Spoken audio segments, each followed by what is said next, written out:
Prendre place car nous avons encore quelques délibérations importantes à examiner.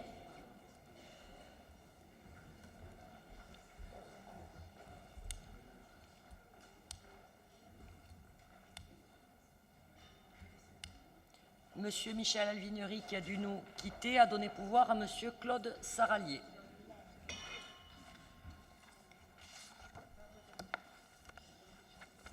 Bien, nous examinons maintenant le chapitre donc tranquillité publique et nous allons donc examiner dans ce cadre les délibérations qui s'inscrivent dans le schéma global d'évolution pour la tranquillité publique à Colomiers.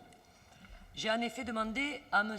Marc Terrail, mon adjoint, de porter une réflexion sur ce schéma de tranquillité publique au regard du bilan de nos actions en la matière en 2015, de nos besoins, des attentes de nos concitoyens et de l'évolution de notre environnement.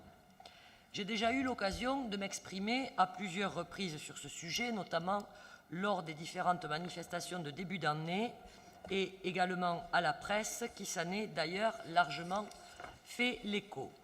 Il me semble néanmoins nécessaire de rappeler que je tiens à tout mettre en œuvre pour offrir à nos concitoyens une bonne qualité de vie dans un cadre apaisé. Notre responsabilité est grande, mais notre détermination l'est tout autant, bien que la tâche soit complexe. La tranquillité publique, vous le savez, a été une de mes préoccupations majeures en 2015. Notre commune a dû faire face à une augmentation sensible de la délinquance. Les cambriolages, ne nous le cachons pas, ont connu une augmentation importante. Notre ville se développe et affronte les difficultés que connaissent les villes de notre strate. Toutefois, nous ne devons pas céder à la facilité qui appréhenderait ces évolutions comme une fatalité. Je suis déterminé à affronter cette difficulté et à en rechercher les meilleures solutions avec l'ensemble des élus, au travers notamment des commissions et l'appui de nos services et des partenaires compétents en la matière. Je rappelle, pour que le débat soit clair ce soir, que la sécurité relève des compétences régaliennes de l'État. Je souligne d'ailleurs que je reste en contact avec le cabinet du ministre de l'Intérieur, également avec les services de M. Pascal Mayos, préfet de région, pour demander des moyens supplémentaires en termes de police nationale à Colomiers. Mais en ce qui nous concerne directement, c'est donc dans le cadre de nos compétences et seulement dans ce cadre légal que j'ai demandé que la réflexion soit portée sur le maximum d'outils et de démarches que nous pourrions mettre en œuvre pour agir dans ce domaine. La mise en place de la police municipale est un des outils que je souhaite mettre en place et sur lequel nous pourrons nous appuyer. C'est donc le fruit de nos travaux que M. Terrail va nous présenter maintenant, et je tiens d'ailleurs à l'en remercier, ainsi que nos services, pour la qualité du travail qui a été mené. Monsieur Terrail, donc, nous vous écoutons pour les délibérations correspondantes. Merci Madame le maire. Je vais également faire un petit préambule puisque nous parlons à Colomiers de schéma de tranquillité publique au sens large et que nos deux délibérations sont deux outils supplémentaires que nous allons intégrer dans le cadre de ce schéma de tranquillité publique. Donc, conformément aux engagements pris d'évaluer très régulièrement notre schéma de tranquillité publique, au vu des constats significatifs de hausse de délinquance et d'incivilité depuis le début de l'année 2015, à quoi on peut bien évidemment ajouter le contexte national depuis les événements du mois de novembre, j'ai donc, Madame le maire, mené une réflexion avec les services et il nous semble nécessaire de nous doter de nouveaux outils, à savoir ce que vous avez validé, une police municipale et de la vidéoprotection sur le territoire de notre commune. Il s'agit bien évidemment d'une réponse politique au premier sens du terme, dans la recherche du mieux vivre ensemble et de l'intérêt général, loin de la démagogie et du dogmatisme. La politique de médiation intégrée dans le schéma de tranquillité publique, spécificité columérine, sera bien sûr, et nous y sommes attachés, poursuivie et pérennisée en rapprochant encore les missions de nos agents des différents quartiers des maisons citoyennes. Enfin, nous allons renforcer et élargir le pôle de protection civile et de surveillance de nos bâtiments communaux et définir de nouvelles missions, action qui va nous permettre de faire assurer par des agents municipaux la surveillance de l'ENJV, du CCAS et de la médiathèque sans prestation extérieure. Nous voulons par ce biais sécuriser l'accès de nos 3 sites phares en termes d'accueil du public, en faisant appel à de la ressource interne et à la mobilité. Pour en revenir aux nouveaux outils des délibérations que je porte devant vous, la police municipale et la vidéoprotection, de nouvelles filières professionnelles voient le jour sur la commune. Pour ce faire, un comité technique paritaire s'est tenu le 8 février pour que nos personnels et leurs représentants en soient informés et consultés prioritairement. À ce jour, vous aviez quantifié, Madame le maire, en fonction des études que nous avions effectuées avec vos services, une police municipale à 11 agents.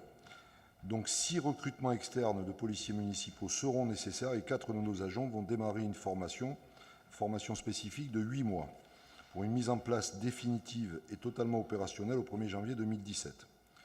Pour ce qui est de la vidéoprotection, après une étude menée conjointement par notre service de tranquillité publique et les officiers référents sûreté de la préfecture, nous projetons l'implantation de 14 caméras fixes et d'une caméra nomade, et donc par ce fait de nouvelles missions de notre pôle protection civile et surveillance des bâtiments qui auront de nouvelles missions, notamment la surveillance de nos écrans. Cela induit la création de 11 postes supplémentaires d'agents de contrôle, postes ouverts en interne avec priorité au reclassement et aux agents du service transport dans le cadre du transfert de compétences évoqué plus avant par Madame le maire. Cette nouvelle redéfinition du schéma de tranquillité publique permettra d'assurer de nouvelles missions de dissuasion dans un cadre juridique conforté pour la police municipale, une sécurisation de nos installations renforcée, une pérennisation du pôle médiation, parce que la prévention est nécessaire, est aussi un investissement pour l'avenir. Tout le nouveau dispositif nous permettra de mieux contractualiser avec la préfecture et la justice. Vous savez tous que sans police municipale, nous ne pouvons pas contracter. Nous avons déjà, Madame le maire a déjà engagé des discussions très avancées et nous avons reçu le directeur de cabinet du préfet la semaine dernière. Une discussion va avoir lieu avec lui dès le mois de mars, d'après ce qu'il nous a dit, pour pérenniser un protocole. L'action municipale que nous menons, nous ne voulons pas une police municipale supplétif ou placebo. Nous voulons une police municipale qui va être intégrée dans ce schéma de tranquillité publique, qui prendra son plein exercice dans une vision de proximité avec les gens, puisque le maire des communes est garant de la tranquillité publique. C'est la police qui est garante de la sécurité et le maire est garant de la tranquillité. Donc nous prendrons tout le champ de la police municipale, sans oublier les autres pôles de notre service. Et comme je l'ai expliqué très largement en commission de tranquillité publique, nous posons aujourd'hui le socle de ces nouveaux outils, cette création de police municipale et de vidéoprotection. Les modalités du contenu de ces missions, les questions des horaires, de l'armement, l'emplacement des caméras sont encore à définir et feront l'objet dans les mois qui viennent de discussions que nous avons déjà engagées entre nous. Et nous ne sommes pas à ce jour en capacité de formaliser tout ça, puisqu'il faut qu'on étudie de manière très précise à la fois les besoins, le retour des agents, le retour de la population. Et donc je suis bien entendu à votre disposition pour les enrichir de vos propres remarques et suggestions et d'en débattre avec moi à l'occasion des prochaines commissions de tranquillité publique où le débat devrait être riche. Voilà, Madame le maire, donc je pense qu'on peut passer à la lecture des délibérés. Donc le point de création de police municipale, la création d'une nouvelle unité de police municipale au sein du service tranquillité publique doit permettre de compléter le champ d'action lié au pouvoir de police du maire et assurer ainsi une collaboration améliorée avec les services de la police nationale par le biais d'une convention de coordination obligatoire au regard de la loi du 15 avril 1999 relative aux polices municipales ainsi que des circulaires et décrets d'application qui en découlent. Cette police municipale sera placée sous l'autorité du maire, de Madame le maire, officier de police judiciaire. Cette évolution doit permettre au service d'assurer son rôle de sécurisation accrue des espaces publics dans une relation de proximité auprès des citoyens columérins. La police municipale a pour objet de veiller et de faire respecter les mesures nécessaires au maintien du bon ordre, de la sécurité, de la tranquillité, de la salubrité publique sur le territoire de la commune. La convention de coordination avec les forces de l'État sera signée dans les mois à venir afin de définir plus précisément le rôle de chacun, les missions attribuées et la répartition des compétences. Également, ce document sera co-construit avec le directeur départemental de la sécurité publique, soumis à l'Assemblée délibérante avant sa signature par Madame le maire et Monsieur le préfet. Et je rajoute, puisque nous ferons valider ce protocole également par le procureur de la République, puisque la police municipale ou nationale travaille de concert également avec la justice. Les missions générales assignées à cette nouvelle police municipale au sein du service de tranquillité publique seront accueil du public, prise de renseignements, surveillance générale du domaine communal, la prévention, surveillance et la répression des infractions au code de la route en matière de stationnement et de circulation, sécurité des bâtiments publics et des écoles, l'encadrement des manifestations, constatation et verbalisation des infractions aux arrêtés municipaux, à toutes les dispositions du règlement sanitaire départemental. Le projet de police municipale est soumis à avis du comité technique qui a émis un avis favorable. Cette police municipale intégrée au sein du service tranquillité publique sera composée dans un premier temps de 10 agents, un agent de catégorie B, 9 agents de catégorie C. De plus, 6 postes d'agents de police municipale sont à créer et seront ouverts aux titulaires du cadre d'emploi des agents de police municipale au lauréat des concours correspondant par voie de détachement. Je vous fais grâce des articles. Les sommes nécessaires à la création de ces postes sont prévues au budget communal. Pour mémoire, le financement du projet a été évoqué en débat d'orientation budgétaire en décembre 2015. Aussi, il est demandé au conseil municipal d'approuver la création d'une police municipale, de décider de la mise en œuvre des moyens nécessaires à la création et au fonctionnement de la police municipale au sein du service de tranquillité publique, d'approuver la modification du tableau des effectifs et la création des postes d'agents de police municipale, de prendre acte que les sommes nécessaires à la création de ces postes sont prévues au budget communal, de donner mandat à Madame le maire ou à des fois son représentant, afin de prendre toutes mesures nécessaires à la bonne mise en œuvre de la présente délibération. J'ai dit, Madame le maire. Alors peut-être pourriez-vous poursuivre avec la délibération numéro 12, comme ça on aura une vision complète et consolidée, on fera le débat et on fera voter de façon disjointe ces deux délibérations. Merci. Avec plaisir. Je vous fais un peu grâce des 2 premiers paragraphes du délibéré, puisque bon, j'ai posé le cadre général. Donc, pour faire face aux difficultés rencontrées dans le recours à une société privée de gardiennage pour sécuriser l'accès à 3 sites municipaux phares, Espace Nautique, Jean Vauchère, le CCAS et le Pavillon Blanc, la collectivité prévoit d'internaliser cette activité, comme cela est déjà le cas pour l'hôtel de ville, dont la sécurité est actuellement assurée avec rigueur et efficacité par les agents municipaux de contrôle.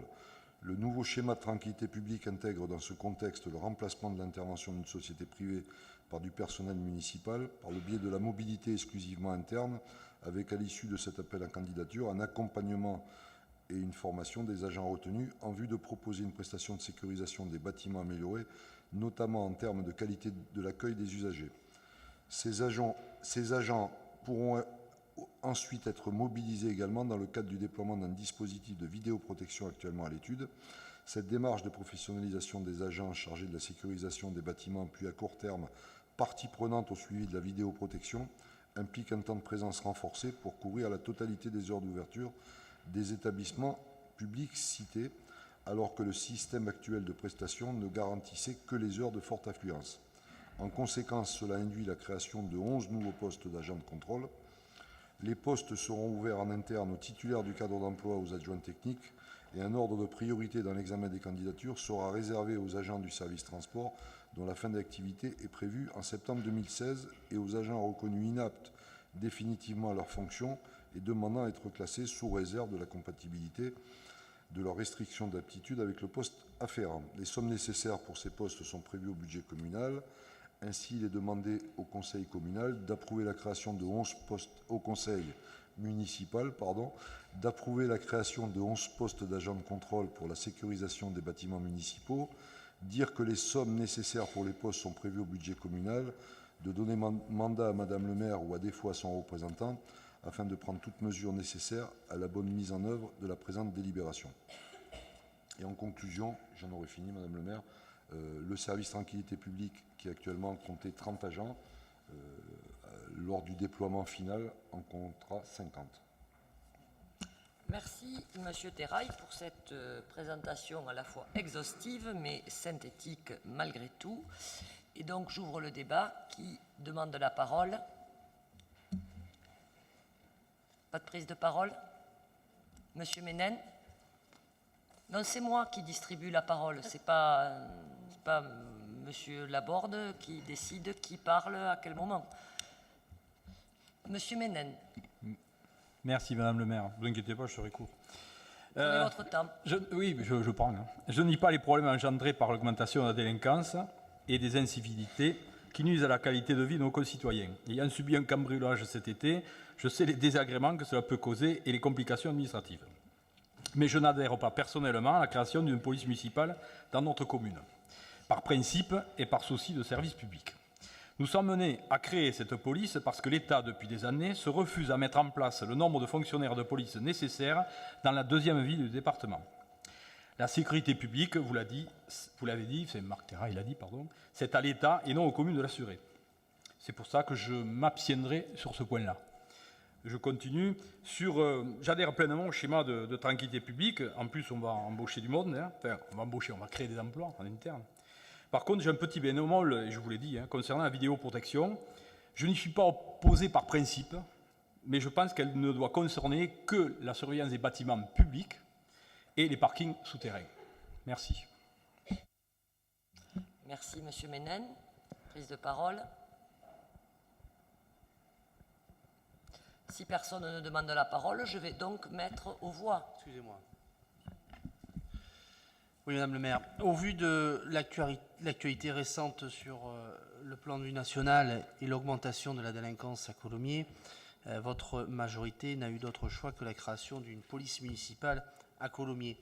Comme vous le savez, notre groupe demande la création d'une police municipale depuis plus de 8 ans maintenant. Nous allons ainsi ne plus être la seule ville de l'agglomération toulousaine à ne pas en avoir une. On peut noter cependant de nombreuses incohérences dans ce projet. D'abord, le nombre de postes, à savoir 9 policiers municipaux et un chef. Il nous a été présenté, bien entendu, ce projet, comme l'a rappelé Marc Terrail en commission tranquillité publique, en disant que le projet était basé sur des indicateurs de la même taille de la ville de Colomiers, que Colomiers. Cependant, ces indicateurs me paraissent un peu faux. Colomiers accueille d'abord une population fragile avec 30% de logements sociaux, une délinquance en forte augmentation et la proximité d'une métropole qui font que l'indicateur qui a été utilisé pour établir ce nombre-là de policiers municipaux est un peu faux. Aujourd'hui, si vous prenez des villes comme Toulouse, Lyon, Marseille et également leur agglomération, on est sur des ratios qui est celui de 10 000 habitants pour 6 policiers municipaux. Vous comprenez bien aujourd'hui que prendre un ratio d'une ville de 40 000 habitants, c'est un mauvais indicateur, comme je le disais tout à l'heure, parce que tout simplement, les problématiques d'une commune qui se situe de notre strate en Bourgogne, en Auvergne, en Picardie, ne sont pas les mêmes qu'une commune comme Colomiers, avec une grande métropole autour. Ensuite, cette police municipale ne sera pas effective la nuit, alors qu'on sait tous, et M. Ménem l'a rappelé, le désengagement successif de l'État sur les questions sécuritaires. La police nationale, aujourd'hui à Colomiers, ne possède qu'une seule patrouille de nuit pour Colomiers. Celle-ci, d'ailleurs, elle est souvent appelée en renfort sur Toulouse, laissant ainsi notre commune sans la moindre protection policière. Pour terminer, cette police municipale n'est pas dans ce projet équipée d'armes létales, contrairement à des communes qui ne vont pas tarder à s'en équiper, comme Blagnac, comme Castanet, ou des communes qui le sont déjà, Castelginest notamment. Les syndicats de policiers municipaux, je crois qu'il faut aussi les écouter, y sont largement favorables. On sait dans notre groupe qu'il y a un débat au sein de votre groupe politique sur l'armement ou pas d'une police municipale, sur le fait qu'il fasse ou pas augmenter les effectifs pour faire une patrouille de nuit. Mais là aussi, alors je vais employer un mot fort qui ne va pas vous plaire, mais tant pis, par dogmatisme politique, on refuse d'aller vers cette démarche. Mais je dois dire que c'est une avancée, et je le reconnais ici, publiquement, en conseil municipal. Nous allons voter favorablement à la création de cette police municipale, même si, comme je me suis exprimé devant vous, les moyens alloués nous semblent insuffisants pour relever le défi. Merci, mes chers collègues. Merci, Monsieur Laborde. D'autres interventions? Monsieur Quartero et après Monsieur Darnaud. M. Quartero, donc M. Refalo et M. Darnaud. Merci Madame la maire. Monsieur l'adjoint, vous dénonciez dans la dépêche du Midi du 20 novembre 2013 les positions électoralistes et démagogues de l'opposition actuelle. Et vous disiez, je cite vos mots dans la dépêche du Midi, « La police municipale est une illusion ». Donc c'était le 20 novembre 2013.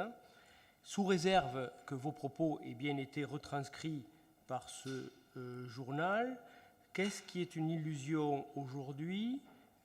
Nos soi-disant positions électoralistes et démagogues ou bien l'installation d'une police municipale? Merci. Monsieur Refalo. Oui, merci. J'interviendrai sur la question abordée par Monsieur Laborde, sur le fait de savoir si cette police municipale doit être armée ou non. Nous avons apprécié que dans votre introduction, Monsieur le maire adjoint, vous laissiez en débat un certain nombre de points, notamment la question de savoir si cette police, future police municipale, devait être armée ou non. C'est un débat que nous aurons et qui n'est pas tranché. Nous voudrions apporter notre contribution dès aujourd'hui, car c'est un débat central, selon nous, qui n'est pas annexe, et qui est au cœur des valeurs de notre vivre ensemble.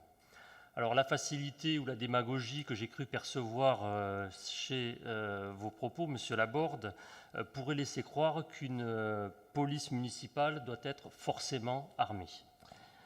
Alors quels sont vos arguments? On ne les a pas vraiment entendus. Quels sont les retours d'expérience dont vous prévalez?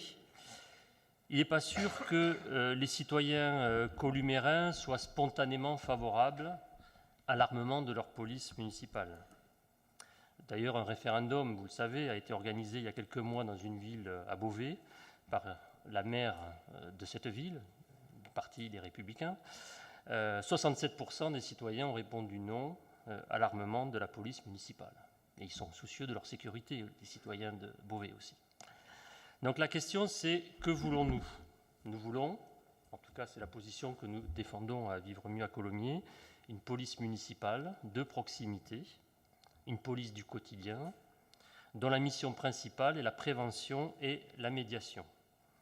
Une police qui soit visible dans les quartiers, non pas pour être face aux habitants, mais avec eux, car la sécurité a aussi besoin de la participation des habitants et des citoyens.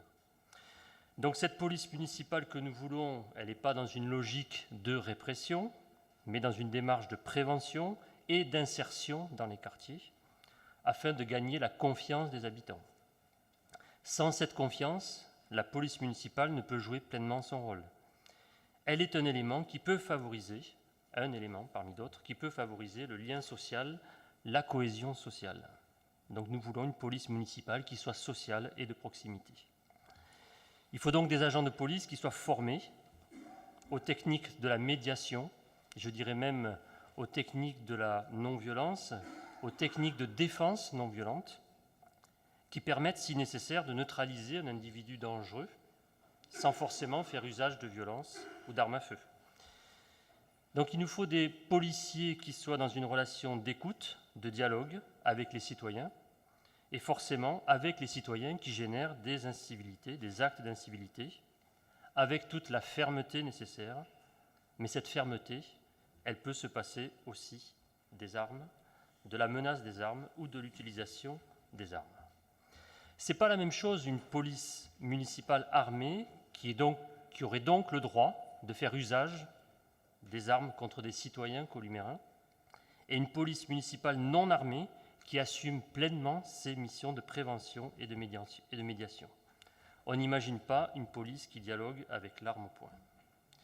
Alors, ceci étant dit, il est vrai que les missions de cette police peuvent être dangereuses, risquées. Et parfois, les policiers peuvent risquer leur vie. Donc, bien entendu, les policiers municipaux doivent être dotés d'équipements de protection individuelle. Mais se pose une question, et je crois que cette question, elle va se poser aussi dans les semaines à venir, et ça dépasse peut-être plus largement la question de l'armement de la police municipale. Cette question, c'est la suivante. Est-on mieux protégé lorsque l'on porte une arme, ou est-on davantage exposé à la violence potentielle de l'autre si celui-ci sait que vous n'hésiterez pas à tirer si besoin? De nombreux spécialistes pensent d'ailleurs qu'un policier municipal avec une arme n'est pas davantage en sécurité qu'un policier qui n'a pas d'arme, et surtout qui n'a pas davantage d'autorité. Et nous avons besoin de policiers qui aient de l'autorité. Il n'y a pas de lien automatique entre la possession d'une arme et le fait d'avoir de l'autorité. Donc il est évident qu'on ne fait pas ce métier de la même façon si l'on a une arme ou pas. Et lorsque la peur ou la panique surviennent, ce qui est toujours possible, être armé n'est pas forcément une protection pour le policier, mais peut-être aussi une menace pour les autres comme pour lui-même. Et puis, équiper la police municipale en armes, c'est faire un choix lourd de sens. C'est déjà inscrire la sécurité à un certain niveau de violence, qui va s'alimenter, qui va se développer par sa propre logique. Car armer aujourd'hui les policiers, c'est alimenter et augmenter le niveau de violence potentielle. Et demain, nous ferons le constat que les armes en service sont insuffisantes, qu'il faut les perfectionner, les augmenter, et nous entrons dans une spirale sans fin. Y a-t-il à Colomiers une délinquance armée qui mette déjà les policiers, les agents de la tranquillité publique en danger et qui pourrait justifier éventuellement leur armement? La réponse est non. Enfin, serait-ce si rassurant que cela pour les Columérains de savoir que dans notre ville, les policiers municipaux circulent avec leurs armes? Il ne s'agit pas de minimiser, je termine, les problèmes de sécurité qui existent dans notre commune, mais il s'agit surtout d'apporter les meilleures réponses aux vrais problèmes qui se posent, les incivilités, le stationnement sauvage, le respect du code de la route, les cambriolages, les atteintes aux personnes, tout autant de problèmes, de vrais problèmes qui ne nécessitent pas d'armement. La police municipale est là pour faire appliquer la réglementation municipale. Elle n'est pas là pour accomplir des missions dévolues à la police nationale. Je crois que nous sommes d'accord sur ce point. Il faut donc choisir soit une police de répression, donc une police armée, ou une police sociale, une police de proximité, une police non armée. À vivre mieux à Colomiers, nous faisons le choix de la seconde dans l'intérêt même des Columérains et des policiers municipaux. Merci. Merci, monsieur. Monsieur Darnaud. Merci Madame le maire. Bonsoir chers collègues. Donc ce soir je voudrais faire une intervention assez brève en tant que plus élu de la société civile que conseiller municipal délégué à la tranquillité publique. Tout d'abord, je voudrais saluer le travail remarquable qui a été fait sur ce projet par les agents de l'équipe de Frédéric Verger, Mohamed Bouzerbet, plus avec l'aide bien sûr de Marc et de la commission. Mesurer aussi la chance qui est la nôtre d'avoir un expert et un professionnel en matière de la question de police, de la défense des biens et des personnes comme Marc, qui a orchestré ce projet.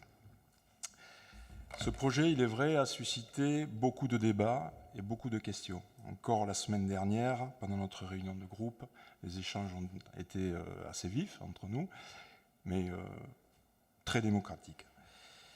Le déploiement d'une police municipale vient aujourd'hui prouver notre capacité et notre volonté à répondre à plusieurs questions fondamentales. La première, c'est, on en a parlé, comment juguler le nombre grandissant d'incivilités et de délits qui sont commis tous les jours sur la commune. La deuxième, c'est comment mieux travailler avec les fonctionnaires de la police nationale, fonctionnaires de l'État et de la justice. Concernant notre collaboration sur le terrain opérationnel, Marc, tu connais ma position, je suis convaincu que avec le déploiement de la police municipale, nous irons chercher plus de complémentarité, plus d'écoute, plus de synergie que nous pouvons en avoir aujourd'hui avec l'équipe de la tranquillité publique actuelle. Enfin, comment dissuader, comment décourager les auteurs d'actes délictueux de recommencer? Alors bien sûr, il faut garder nos bons principes qui sont la prévention et la médiation, Mais la dissuasion est aussi un des principes dont il faut se doter. Madame le maire, mes chers collègues, ce projet est pour moi juste, mesuré, parfaitement équilibré, pragmatique, permettant parfaitement en adéquation avec la société dans laquelle nous vivons. Il répond entièrement aux attentes des Columérains que je rencontre tous les jours sur la question, attentes exacerbées par les derniers événements nationaux. Voilà. Merci. Merci, Monsieur Darnaud. Monsieur Terrail, quelques éléments de réponse. Avec plaisir, Madame Et la après, maire. nous procéderons au vote. Ah, pardon. Peut-être Monsieur Laurier, vous répondrez en bloc. Oui, juste, effectivement, il s'agit d'avoir une opposition équilibrée, de dire aussi que l'autorité doit être affirmée sur cette ville. Et Monsieur Refalo, je vous invite à vous rappeler de ce qui s'est passé il y a 3 mois, alors que nous siégions ici, dans ce conseil. Les Columérains étaient agressés dans la rue du Centre, à quelques pas d'ici, et dans une violence qui me paraît assez outrancière. Donc, oui, prévention, oui, autorité, pas plus, pas moins. Monsieur Quartero. Merci Madame la maire. Au sujet des caméras, nous allons voter contre cette délibération car il y a une mise en place concomitante et de la police municipale et du déploiement des caméras. Alors, nous ne sommes pas dans une opposition dogmatique, nous voulons avancer en fonction de la situation financière de la ville et des résultats mesurés dans le futur de la police municipale. Alors, compte tenu de la situation financière de la ville, nous préférons attendre 1 à 2 ans avant de nous engager dans des dépenses coûteuses en investissement et en fonctionnement. La sagesse voudrait que l'on ne lance pas en même temps la police municipale et l'implantation des caméras, qui est peut-être aussi très contestée, afin que l'on prenne une décision sur le déploiement de ces caméras lorsque nous aurons évalué l'impact de la mise en place de la police municipale, ça nous semble être une priorité, et du coût du fonctionnement des caméras. Nous proposons donc que ces 400 000 € soient plutôt orientés vers la rénovation de l'école Jules Ferry. Bien. Est-ce qu'il y a d'autres interventions sur la vidéoprotection?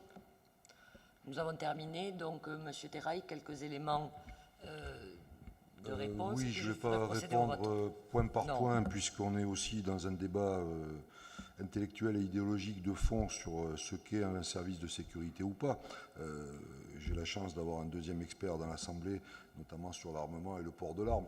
C'est un sujet qui est très compliqué, donc c'est pour ça que j'aurais aimé que les remarques arrivent en commission de tranquillité publique et qu'on puisse en débattre très longuement, très calmement, de manière très pragmatique.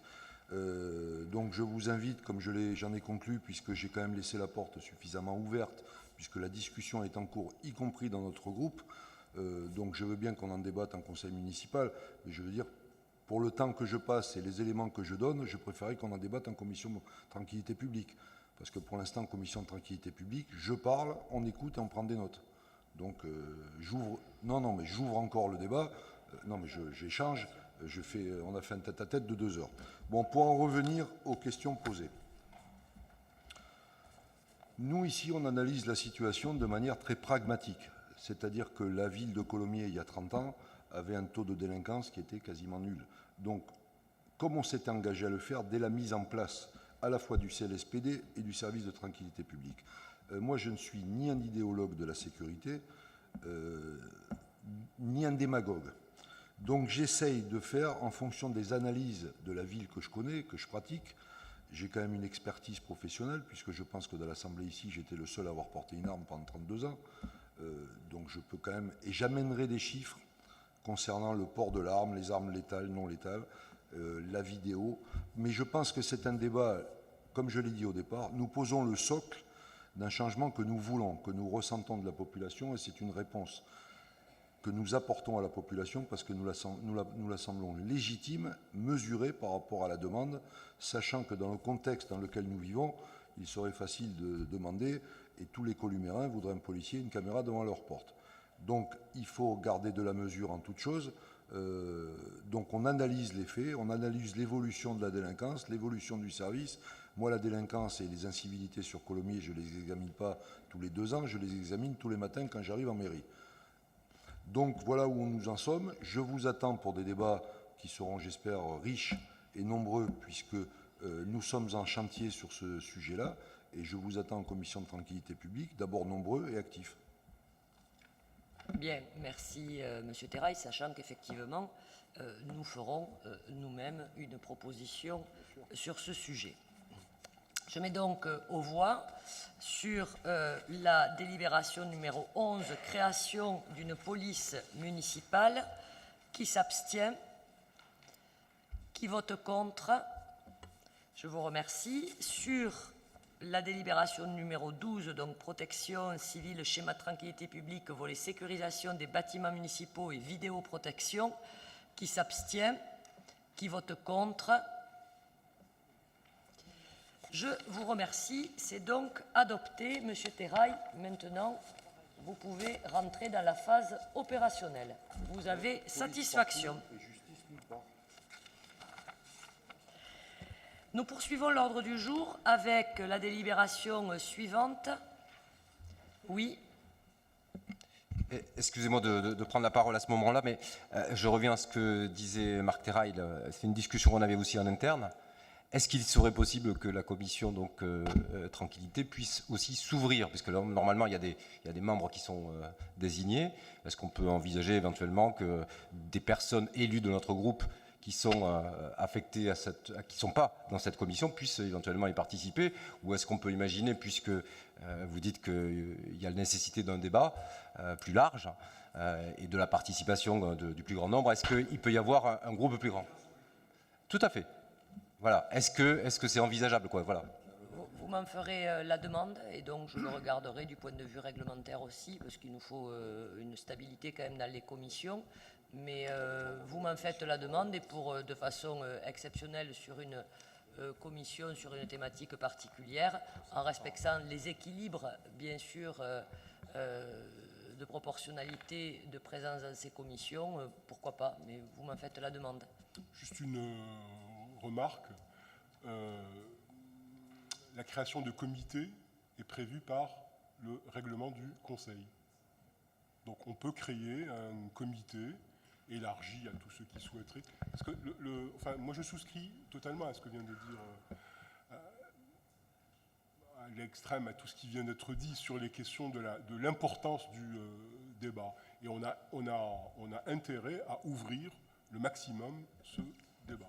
Bien, commençons par travailler en commission, d'y être présent et d'y travailler, puis après on verra si on fait en plus des comités. Hein, voilà. Donc maintenant, nous abordons la délibération numéro 13 concernant le recrutement d'agents non titulaires pour effectuer des opérations de recensement. Donc comme vous le savez, ce recensement est une obligation organisée par l'INSEE. Il s'agit d'une opération nationale qui se déroule tous les ans dans les communes de plus de 10 000 habitants sur la période de janvier à février. Et c'est de ce recensement que découlent les chiffres officiels de population qui servent ensuite à organiser un certain nombre de sujets dans les collectivités et à s'assurer de certaines statistiques socio-économiques et démographiques. Donc, pour procéder à ce recensement, il convient de procéder à des recrutements.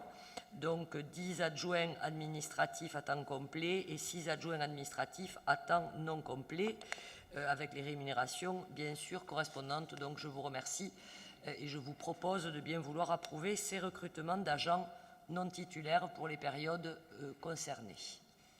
Est-ce que vous avez des observations ? Je mets donc aux voix. Qui s'abstient, qui vote contre. Je vous remercie. On passe au chapitre des marchés publics avec le traditionnel rapport annuel des marchés publics pour la période 2015 et c'est M. Vergnol qui nous en fait la présentation. Vous avez la parole, M. Vergnol. Merci. Le Code des marchés publics et particulièrement son article 133 nous impose de publier au cours du premier trimestre de chaque année la liste exhaustive des marchés notifiés et le nom des attributaires. Il faut préciser qu'il n'est pas obligatoire de présenter ce rapport en conseil municipal. En effet, beaucoup de collectivités font le choix de publier cette liste de marchés sur leur site Internet. Nous avons fait le choix de vous présenter cette liste de façon beaucoup plus dynamique. Vous avez donc en pièce jointe le rapport annuel qui répond à cette exigence et qui recense les différents marchés notifiés en 2015, que ce soit en travaux, services ou fournitures. La commission d'appel d'offres est une commission exigeante car elle requiert une grande disponibilité. Cette commission s'est réunie 15 fois en 2015. Vous pouvez prendre connaissance de la composition de la CAO, membres titulaires et suppléants sur ce slide. Je tiens à remercier l'ensemble des membres pour leur présence, leur disponibilité et leur implication. La CAO est l'instance de droit commun pour attribuer les marchés publics. Elle choisit l'offre de l'entreprise qui se révèle être économiquement la plus avantageuse.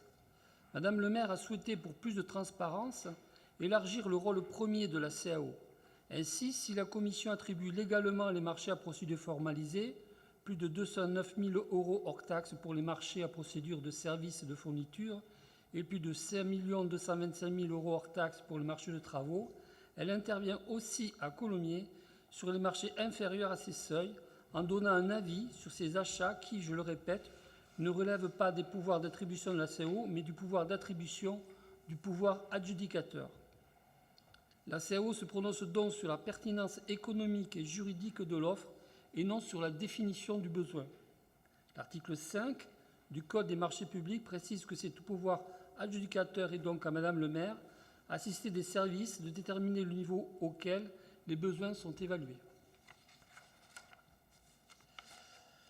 Cette planche met en évidence la décomposition des marchés inférieurs et supérieurs à 20 000 € hors taxes d'une part et le nombre de contrats notifiés de 2011 à 2015 d'autre part. Comme vous pouvez le constater, au cours de l'année 2015, 110 marchés ont été notifiés, 41 de plus de 20 000 € hors taxes et 69 marchés de moins de 20 000 € hors taxes. À l'exception de 2013, où il y a eu de nombreux marchés de travaux, le nombre de marchés notifiés de 2011 à 2015 est pratiquement constant. On pourrait peut-être s'interroger sur le nombre important de marchés de moins de 20 000 €, à savoir 69 pour 2015. Il faut savoir que le périmètre achat de la collectivité représente 9 millions d'euros, plus les grands projets type construction ou rénovation d'écoles qui varient d'une année sur l'autre. Ces 69 marchés de moins de 20 000 € hors taxes représentent 380 000 € hors taxes, soit uniquement 5% du périmètre achat, ce qui est, vous en conviendrez, très peu. Concernant nos 41 marchés dont le montant est supérieur à 20 000 €, cette planche met en évidence le type de procédure utilisée. Je rappelle que les procédures utilisées sont choisies en fonction du montant estimé du marché. En dessous donc de 209 000 € hors taxes pour les marchés de fournitures et en dessous de 5 225 000 pour les marchés de travaux, la procédure adaptée s'applique. Elle permet de négocier tant sur le prix que sur d'autres points, comme la valeur technique ou encore les délais. Au-dessous de ces seuils, les procédures formalisées s'appliquent obligatoirement. La procédure formalisée la plus connue étant l'appel d'offres. Compte tenu de ces précisions, il n'est pas surprenant de constater que 35 marchés sur 41 ont été traités en procédure adaptée. Concernant nos 41 marchés dont le montant est supérieur à 20 000 € hors taxes, cette planche met en évidence la décomposition par type de marché. Nous pouvons constater que les marchés de fournitures 17 et de services 16 sont les plus nombreux.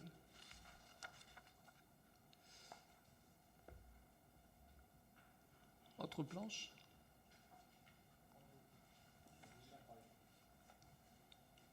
Voilà. Cette planche vous indique la répartition de nos 41 marchés de plus de 20 000 € hors taxes par direction. Comme vous pouvez le constater, en toute logique, c'est la direction des services techniques et du cadre de vie qui, comme en 2014, a passé plus de 20 marchés en 2015.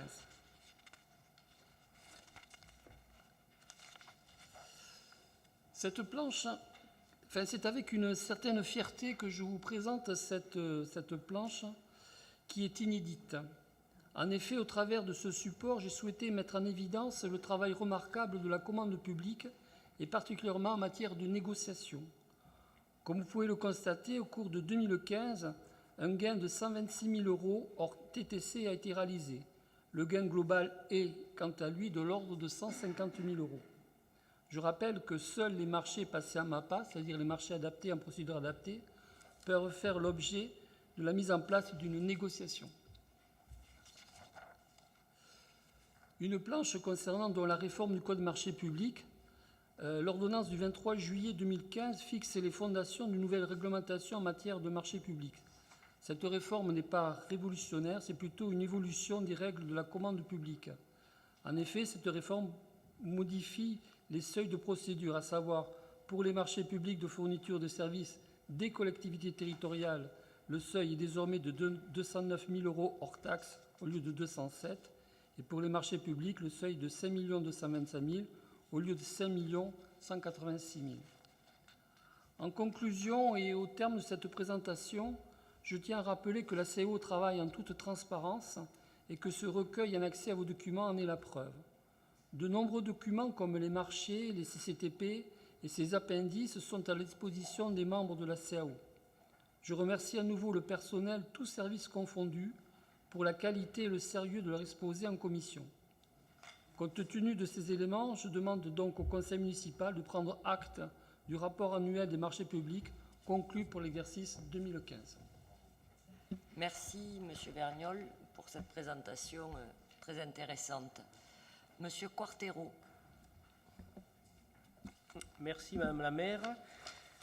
Nous voudrions ici faire part de...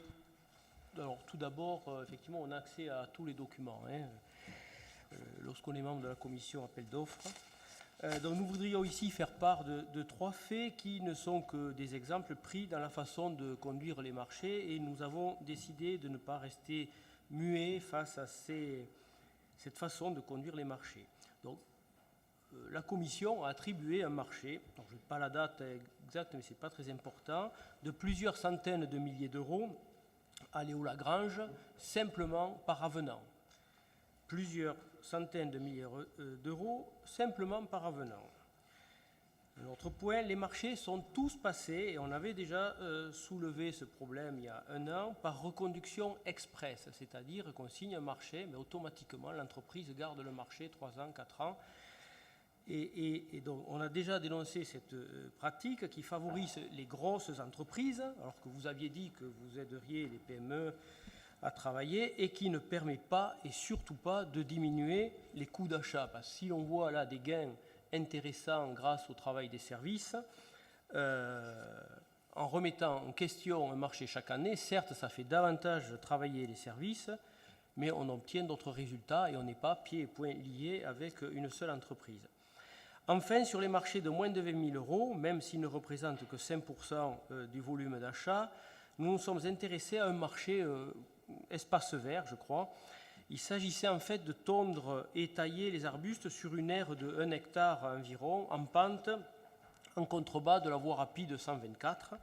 J'étais un peu intrigué donc, par ce marché, je m'y suis rendu, et même plusieurs fois. Et en fait, il suffisait, selon moi, attention, de retirer quelques papiers et bouteilles plastiques qui jonchaient le sol. En tout, à mon avis, c'est personnel, rien qui méritait de passer un marché de près de 15 000 €. Voilà, donc 15 000 € peut-être qui auraient pu se rajouter à cette somme-là. Et puis aussi, un dernier point, c'est que j'ai entendu plusieurs fois, peut-être pas cette dernière année, mais on se réjouissait d'un faible dépassement des budgets. Donc on était heureux de voir que le devis, en quelque sorte, pour prendre des mots compris par tout le monde, était seulement dépassé de 2-3%. Voilà, on se réjouissait. Et là, je me dis, mais dans quel monde vivons-nous? Parce qu'aucune entreprise n'accepte ça. On lui présente un budget, elle va négocier à la baisse. Stop. Non, pas stop, là. C'est pas possible ce que vous dites, M. Quartero. Attendez. Non, n'employez pas des mots. Non, là, c'est grave. C'est pour ça que je me permets de vous interrompre. Il n'y a pas de devis. Vous êtes Il n'y a très pas de- gentil. Non, non, je ne suis pas gentille, M. Quartero, je vous en prie. Laissez-moi Mais terminer. je ne peux pas laisser... Laissez-moi Non, non, terminer. non. Il me je ne- reste 2 secondes. Peu importe. J'ai quelque Je ne chose peux à pas dire. laisser dire des choses comme ça qui insinueraient qu'il y a des défauts ou des défaillances dans une Vous l'aimez, suspicion. Madame la maire, dans vous la- interprétez la comme vous procédure voulez. de marché Libre à public. vous d'interpréter ce Donc, que je dis quand comme vous vous le employez voulez. des mots Laissez-moi comme parler, s'il devis vous plaît. qui ne sont pas exacts, je me permets Mais de ça, vous je- reprendre immédiatement, parce que cela met en cause l'intégrité de la municipalité et celle qui est responsable Alors- ici des marchés publics, c'est moi. Ne vous en déplaise, monsieur. Alors, vous ferez Voilà. rewind sur la vidéo et vous me direz Je n'en ai si... pas besoin, monsieur, de et la vous vidéo. me direz Cela si, ne si j'ai dit m'intéresse qu'il y avait pas, la des vidéo. irrégularités. Peu m'importe la vidéo. Laissez-moi terminer, s'il vous plaît. Bon. Maintenant, vous terminez. Oui, oui, ben voilà, je vais terminer. De toute façon, bon, hein, on a le temps. Donc, vous interprétez comme vous voulez, Madame la maire, ça m'est entièrement égal. L'important, Les mots, c'est s'il ce vous que plaît. je dis. Les mots ont un sens, je n'interprète pas. Alors, Voilà. les devis sont ce qu'ils sont. Moi, j'évoque Il n'y a simplement... pas de devis. Les budgets sont ce qu'ils sont sur un lot. Simplement, je disais qu'on se réjouissait, et j'ai entendu ça. Mais bien sûr qu'on se réjouit, vois. monsieur. On Est-ce fait que une vous allez me évaluation. laisser terminer, C'est pas un s'il vous devis plaît. qui est fait par une entreprise et qui ensuite, ce n'est pas un devis. Vous trompez les gens en disant cela. Alors- vous trompez les gens, ce n'est pas un devis. Parce qu'un devis, effectivement, engage l'entreprise si elle le faisait. Et donc, le fait qu'il ne soit Alors, pas dépassé ne vous serait avez- effectivement pas Vous satisfaisant. avez raison. Merci. Attendez. Alors, n'employez pas ce terme. Sur le mot devis. Donc, on annonce un budget, réflexion de ceci ou de cela. Une pour un évaluation. Non, ça c'est pas une évaluation, parce que si vous évaluez, si vous donnez un marché à une entreprise sur une évaluation, alors là je ne sais pas où on va. Hein. Bon. Il y a un marché. Donc, est-ce que le fonctionnement est différent? Pourquoi ce fonctionnement, cette vision que l'on a d'un marché différente quand on est dans une entreprise, ou quand on est un particulier, ou quand on est dans une collectivité territoriale? Pourquoi ne dit-on pas, l'entreprise est un professionnel, il sait parfaitement évaluer un marché, et il sait Mais qu'il non, ira mais non, monsieur Quartero. à 1 million, à Vous 2 savez, millions, à ça fait 250 000 maintenant euros près. 1 an et demi que vous participez, ou 2 ans, Oui. bientôt, à Moi, la je commission sais ce que les d'appel d'offres. contribuables paient, Madame la maire. Oui, mais moi aussi, moi aussi. Et voilà, donc, reprenons les choses. Reprenons les choses en y mettant les bons termes et en essayant de ne pas tromper les gens et de ne pas faire des suspicions là où il n'y a pas lieu d'en faire. Donc, nous avons un marché de travaux, par exemple, à passer, et il y a effectivement une évaluation des besoins par les services et une estimation. Ensuite, il y a un appel d'offres. Les entreprises répondent et elles sont engagées, vous le savez, sur leur offre.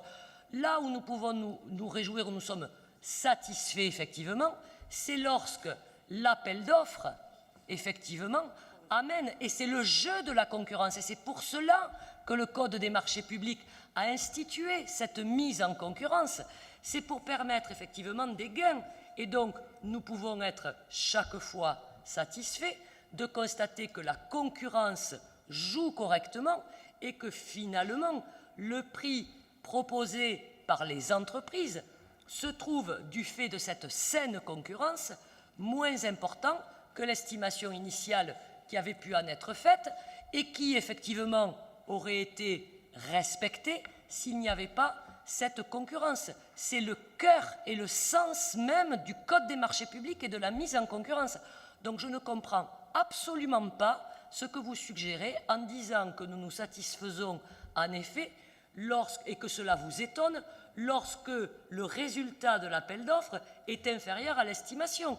C'est simplement que la concurrence a joué en effet son plein et que les contribuables columérins vont bénéficier de cette mise en concurrence. C'est tout. Point final. Il n'y a rien d'autre derrière cela. Quant au marché des espaces verts, si j'ai bien compris ce à quoi vous faites référence, il s'agissait certainement pas, donc je ne connais pas ce marché en particulier, mais j'ai compris qu'il s'agissait d'un marché pour la tonte et l'entretien d'un espace manifestement contraint. Il ne s'agissait pas de retirer une bouteille et 3 papiers, il s'agissait, si j'ai bien compris, de le tondre. Donc si vous avez une expertise de tarification dans la tonte de l'espace vert, très bien. Mais si les entreprises ont répondu à ce tarif-là et que la concurrence s'est exercée normalement, je ne vois pas de difficulté. Mais nous vous remercions donc pour vos précisions. Et donc maintenant, nous mettons aux voix cette délibération donc, où nous vous demandons de prendre acte du rapport annuel des marchés publics. Donc, qui s'abstient? Qui vote contre? Je vous remercie. Je voudrais juste vérifier, vous Monsieur demandez, Kéchidi, s'il vous plaît, est-ce qu'il faut voter ou bien prendre acte? On prend acte. Voilà. Donc, vous ne voulez pas prendre acte? Bon, d'accord, donc vous ne prenez pas acte. Écoutez, voilà, donc, qui prend acte? Voilà, nous prenons acte, merci. Voilà, c'est très bien.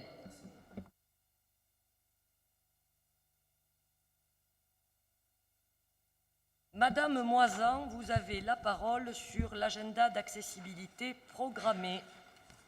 Oui, Madame le maire, chers collègues. Alors, l'agenda d'accessibilité programmé, ABDAP, il faudra s'habituer aux sigles, est un document de programmation et de financement des travaux de mise en accessibilité conformément à la loi de 2015.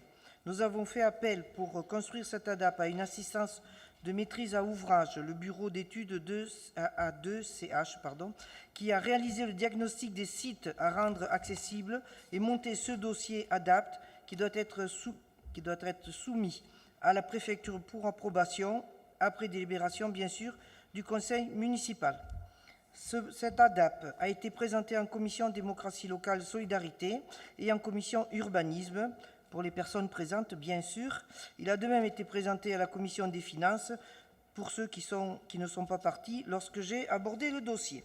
J'insiste sur l'importance et la connaissance de ce dossier. D'abord parce qu'il répond à la loi de 2015, et ensuite parce que c'est un dossier qui nous engage sur 9 ans. Pourquoi 9 ans? Parce que nous avons sur Colomiers plus de 50 établissements recevant du public et IOP, installations ouvertes au public. Il va falloir s'habituer à ces sigles aussi. Et que la loi nous autorise à étaler nos travaux sur 9 ans.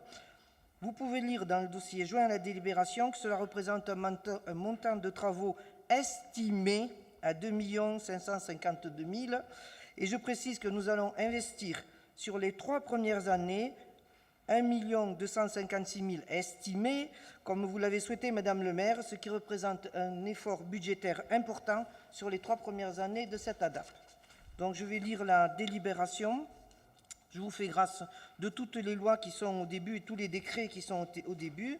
La loi handicap du 11 février 2005 intègre une obligation de mise en accessibilité des établissements recevant du public, ERP, et des installations ouvertes au public, IOP, avant 2015. Cette obligation a fait l'objet d'aménagements législatifs en 2014.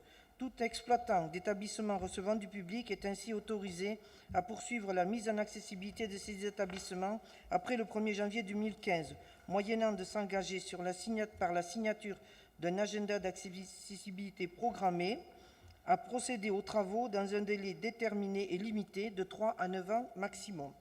La réalisation d'un ADAP est non seulement une obligation, mais c'est aussi pour la commune l'opportunité d'adopter une démarche vertueuse pour rendre les services communaux accessibles à tous et l'opportunité pour mettre en place une gestion maîtrisée de son patrimoine. À l'issue d'une période de diagnostic, la définition de la stratégie de mise en accessibilité, puis l'élaboration et de validation du programme de travaux concertés, la commune de Colomiers a élaboré son ADAP, outil de stratégie patrimoniale pour la mise en accessibilité adossé à une programmation budgétaire. Celle-ci porte sur 92 établissements recevant du public et installations ouvertes au public, dont l'exploitation est assurée par la commune. Ce patrimoine étant défini comme un patrimoine complexe de par son nombre supérieur à 50, la durée pour programmer les travaux dans l'ADAP est de 9 ans pour la commune. La programmation étant décomposée par année sur la première période de 3 ans, puis globalement sur 2 périodes successives de 3 ans. Les critères pour effectuer la programmation des travaux ont été les suivants. Priorisation sur la première période de 3 ans des sites accueillant du public potentiellement à mobilité réduite, des bâtiments à forte occupation et des locaux correspondant aux priorités politiques. Éducation, économie sociale et solidaire, solidarité dans les quartiers prioritaires au titre de la politique de la ville.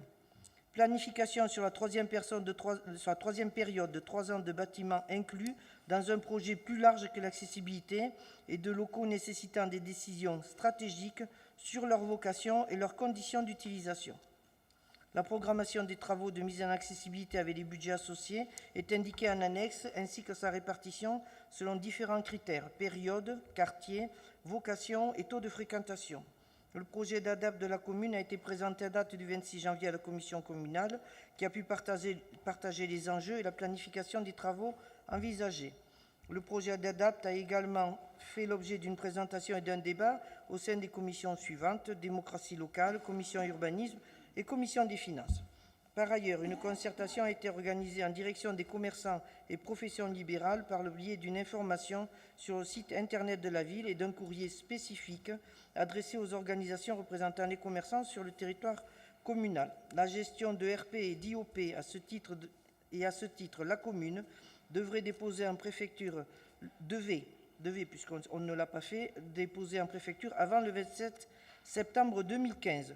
Compte tenu du délai très court entre la publication des textes réglementaires et l'échéance du 27 septembre, et d'autre part de la complexité du patrimoine communal, la commune de Colomiers a d'ores et déjà transmis une demande de prorogation du délai de dépôt en application de certains articles du Code de la construction et de l'habitation. Donc l'agenda sera déposé en préfecture avant le 26 février 2016 pour approbation. Voilà, Madame le maire. Merci, Madame Oisin. Oui, Monsieur Laurier.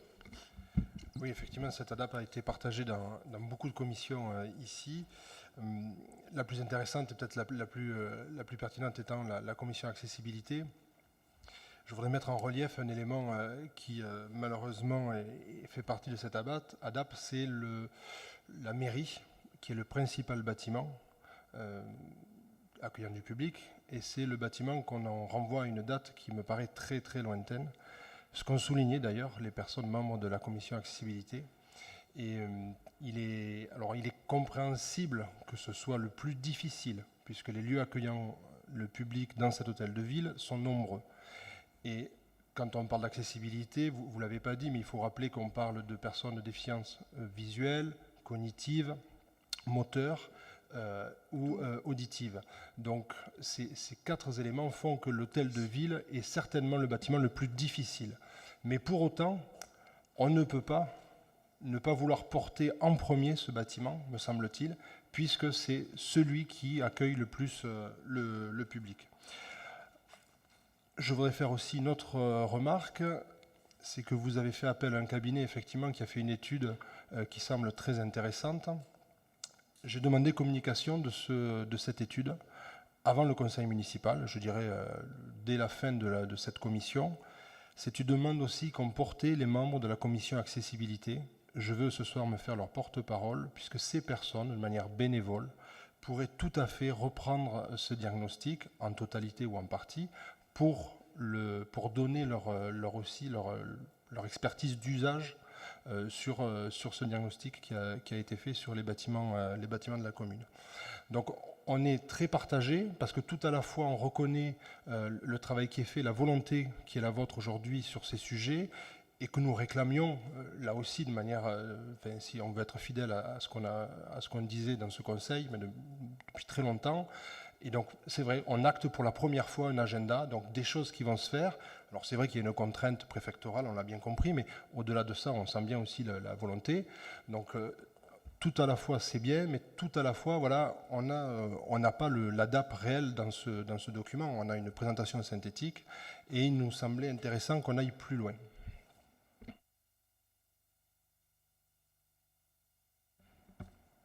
D'autres interventions sur ce sujet?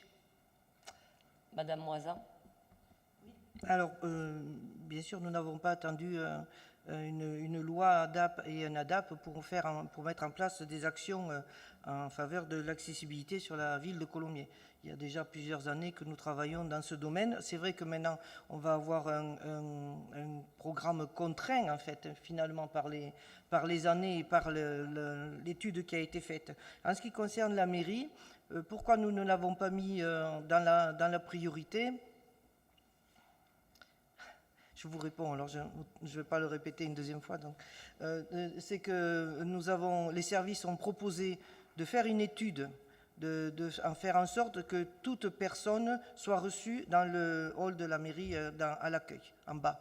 Donc il n'y aurait pas de nécessité pour toute personne qui soit reçue dans la mairie d'aller dans les étages et d'aller dans d'autres locaux. Donc il y a un travail d'étude qui va être fait, en tout cas dans ce sens-là, sur l'accueil de la mairie, uniquement au rez-de-chaussée.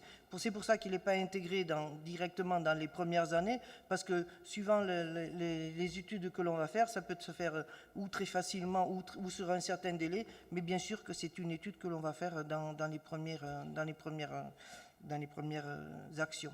Ensuite, pour ce qui est des documents, j'ai répondu à la commission communale d'accessibilité.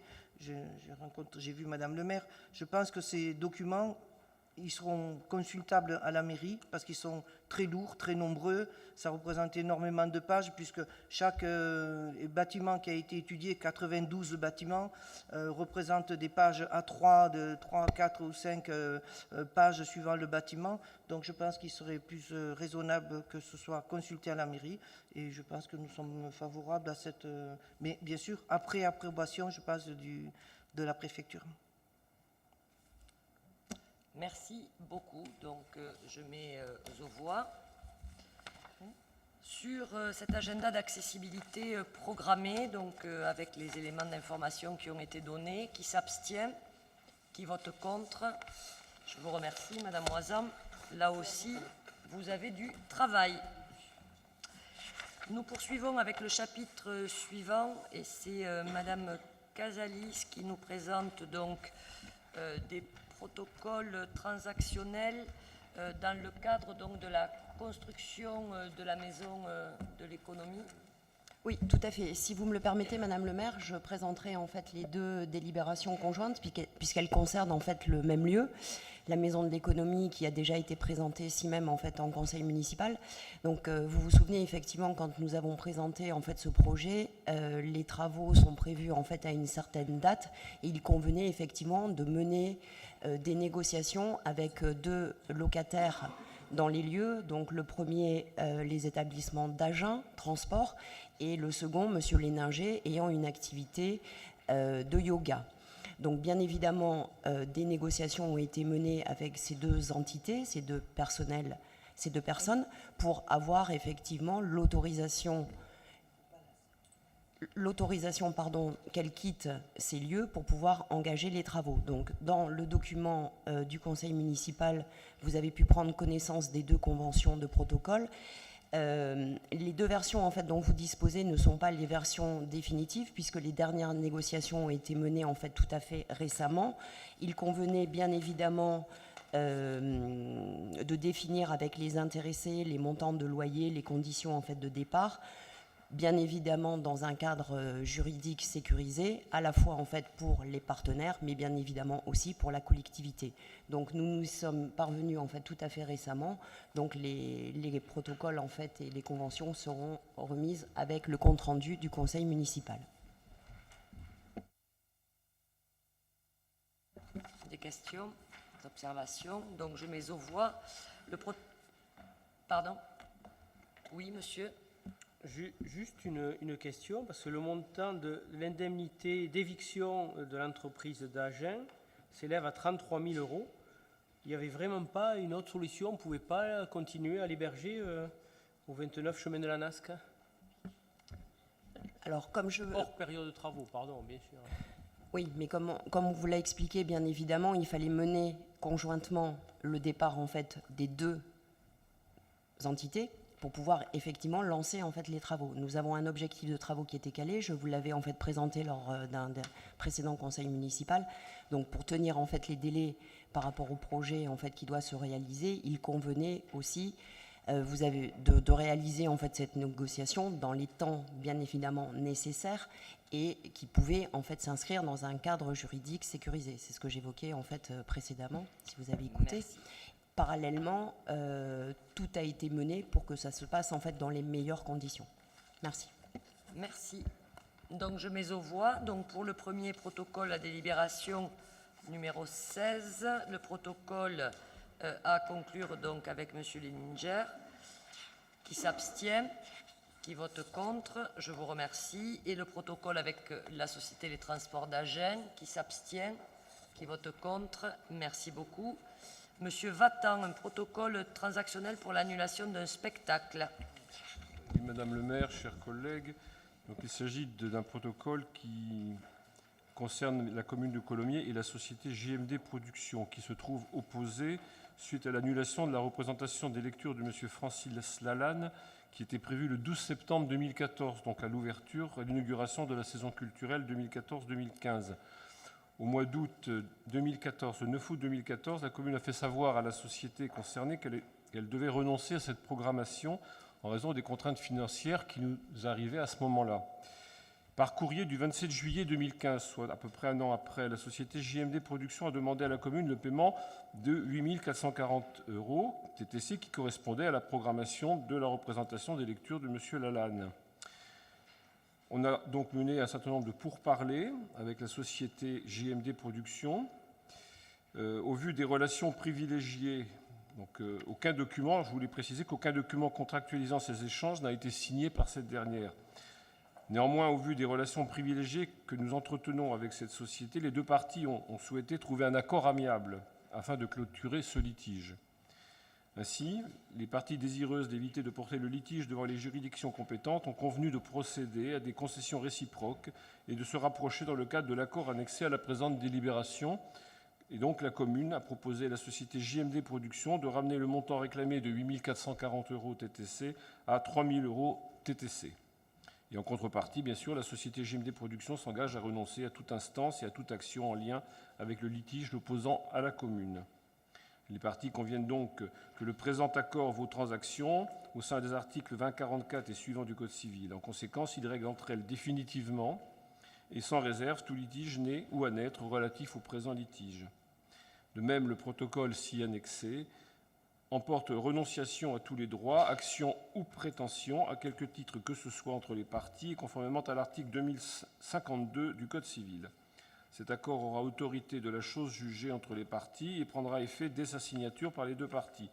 En application de l'article L2122-21 du Code général des collectivités territoriales, le Conseil municipal doit approuver la passation de cet accord transactionnel. Ainsi, il vous est demandé d'approuver en vertu de cet article, le protocole transactionnel et donner mandat à Madame le maire ou à défaut à son représentant pour signer le protocole transactionnel et toutes les pièces relatives à cette affaire.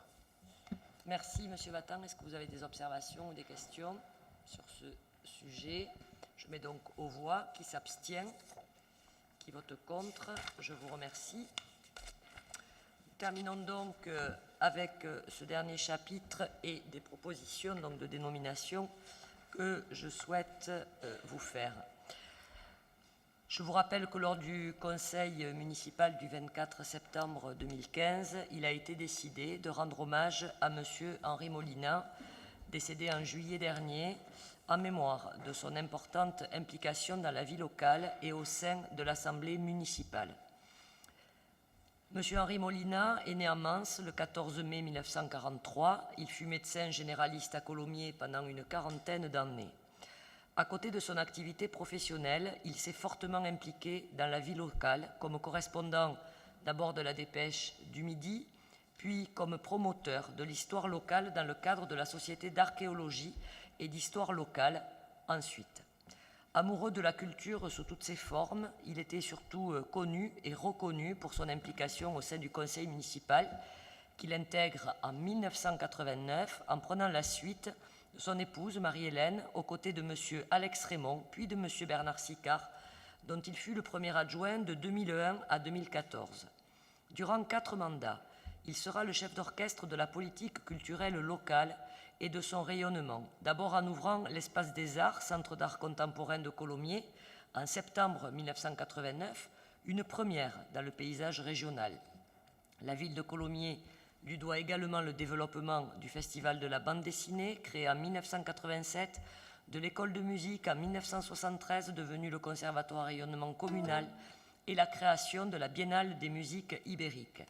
Son verbe remarquable et ses connaissances inépuisables en matière de culture étaient autant appréciés des artistes que des amateurs d'art, de ses collègues et amis élus et des agents des services culturels qui ont travaillé avec lui pendant près de 20 ans.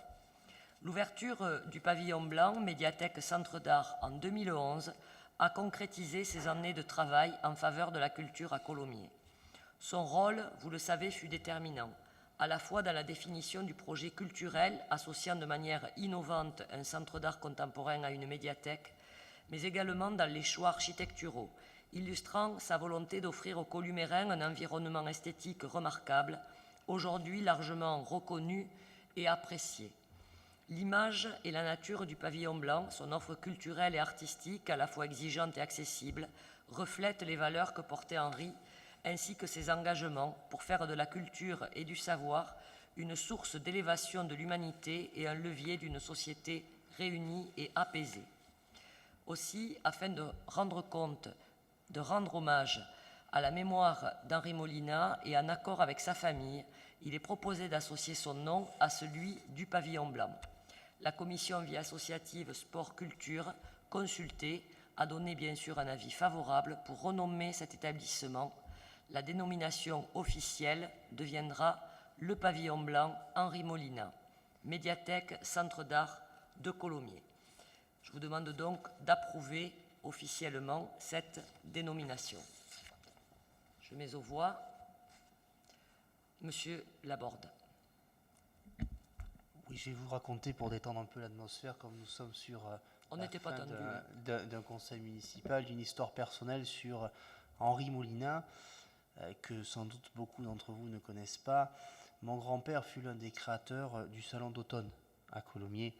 Et avant d'arriver à la création de ce salon-là, quelques années auparavant, Henri Molina, comme vous l'avez rappelé, fut un des pigistes de la Dépêche du Midi. Et le premier article qu'a consacré Henri Molina en écrivant la Dépêche du Midi fut celui de mon grand-père sur la création de ce salon-là. Et quelques années avant la mort de mon grand-père, il a retrouvé cet article-là et il a donné à Henri Molina. Et c'est vrai que bon, j'ai toujours été, de par la relation un petit peu avec le monde de la culture, celui de ma famille et celui d'Henri Molina qui l'entretenait, ça a toujours été un homme qui, pour moi, non seulement en dehors de l'aspect humain, était un homme qui, aujourd'hui, mérite, Madame le maire, d'accoler à la médiathèque de Colomiers sur le parvis son nom. Donc c'est amplement que nous allons voter, bien entendu, favorablement. Merci. Merci, monsieur. Merci beaucoup. Je mets donc aux voix. Qui s'abstient, qui vote contre, et je vous remercie. Je veux poursuivre pour vous rappeler aussi que lors du conseil municipal du 24 septembre 2015, il a été également décidé de rendre hommage à M. Bernard Gillard, décédé le 2 juillet dernier, en mémoire à son importante implication au sein de notre assemblée municipale. M. Bernard Gillard est né à Périgueux le 21 octobre 1933. Sa vie tout entière a été dédiée à l'éducation et à la citoyenneté. Après avoir été professeur de mathématiques, il a été proviseur du lycée Eugène Montel, puis du lycée Victor Hugo, qu'il a dirigé de son ouverture en 1984 jusqu'à sa retraite en 1997. Commandeur des Palmes académiques, chevalier de l'Ordre du Mérite, médaillé de la jeunesse et des sports, européen convaincu, M. Bernard Gillard a été à l'origine de l'essor international du lycée Victor Hugo et à l'origine de la section franco-allemande à Bibac. Grand professionnel, éducateur passionné et exigeant, M. Gillard était également un militant humaniste engagé à gauche au Parti socialiste. Il intègre le conseil municipal en 1971, jusqu'en 2001, au terme du mandat de M. Alex Raymond. Il vous est donc proposé, et je vous propose, de dénommer le parvis du lycée Victor Hugo parvis Bernard Gillard et d'apposer la plaque indicative correspondante avec, bien sûr, l'accord de sa famille. Et donc, je propose au conseil municipal d'approuver cette dénomination officielle.